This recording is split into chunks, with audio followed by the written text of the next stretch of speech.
ada keputusan DPR undang-undang Cipta Karya, Cilaka namanya, Cilaka. Itu jelas tidak seimbang. Hanya menguntungkan satu kelompok, hanya menguntungkan konglomerat, kapitalis, investor, tapi menindas, menginjak kepentingan atau nasib para buruh, para petani, rakyat kecil. Kita harus punya sikap yang tegas dalam hal ini. Mari kita cari jalan keluar yang elegan, yang seimbang, tawassut. Kepentingan konglomerat ya harus kita jamin, keselamatannya, kepentingannya. Tapi buruh dan rakyat kecil pun harus kita jamin. Yang menyangkut pertanahan, yang menyangkut kedaulatan pangan, yang menyangkut pendidikan. Pendidikan dianggap lembaga, pendidikan dianggap kayak perusahaan, seperti perusahaan. Ini tidak benar. Kita harus melakukan review, harus melakukan minta ditinjau ulang, tapi dengan cara elegan, dengan cara anarkis tidak, dengan cara elegan. Kita harus bersuara demi warga NU, demi wasatiyah, al-istimaiyah, moderasi dalam membangun masyarakat yang moderat. Tidak boleh mengorbankan rakyat kecil. Undang-Undang Dasar 45 yang masih jauh panggang dari api, apa istilahnya gitu ya, jauh panggang dari api, yang masih jauh dari implementasi. Undang-Undang Dasar 45 nomor 33 itu hanya tulisan di atas kertas. Hanya tulisan hitam di atas kertas putih itu.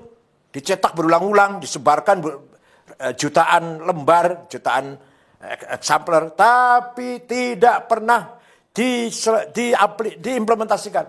Bahwa kekayaan Indonesia ini kan alam ini untuk seluruh rakyat Indonesia. Apa itu sudah terimplementasi?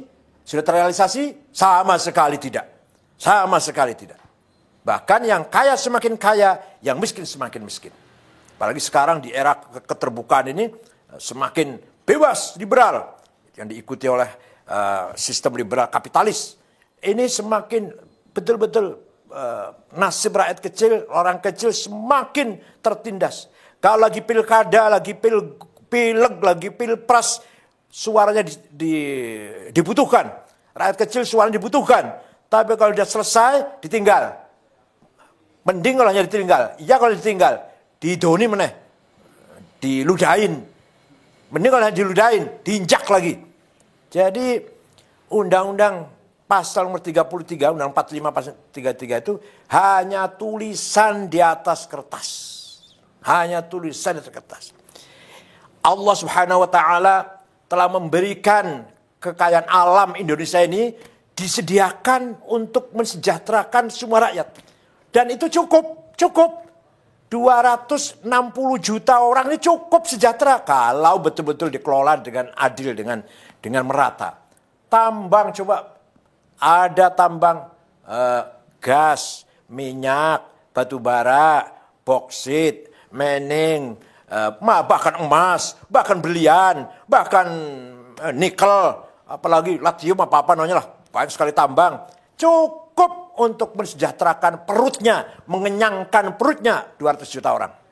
Belum pula kekayaan hutan, belum kekayaan laut yang luar biasa di Indonesia ini.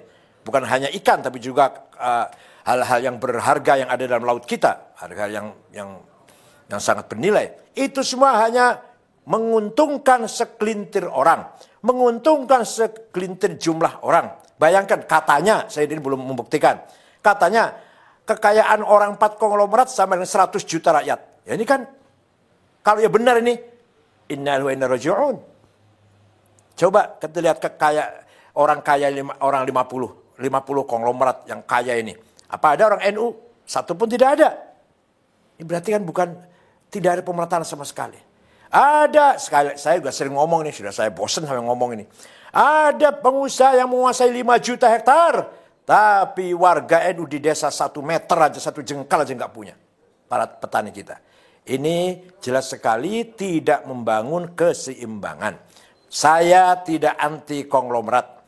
Tapi konglomerat harus melakukan reformasi cara berpikir. Harus menjadikan kelas menengah dijadikan mitra. Bukan dijadikan bawahannya. Kelas menengah harus menganggap mitra bagi kelas kecil. Kelas kecil harus merangkul buruh tani rakyat kecil. fuqara wal masakin, syagholin, ummal, buruh kecil, itu harus selalu bergandengan tangan. Tidak boleh konglomerat menganggap kelas menengah itu bawahannya atau sapi perahannya. Kelas menengah menganggap kelas kecil perak sapi perahannya, bawahannya, dan kelas kecil jauh dari fuqara wal masakin, tidak boleh. Oleh karena itu sekali lagi saya mengharapkan NU nanti bersikap menyikapi undang-undang yang baru saja diketok kemarin ini dengan kritik, dengan sikap kritis, tapi elegan. Tidak boleh menggunakan cara-cara anarkis, tidak ada gunanya itu.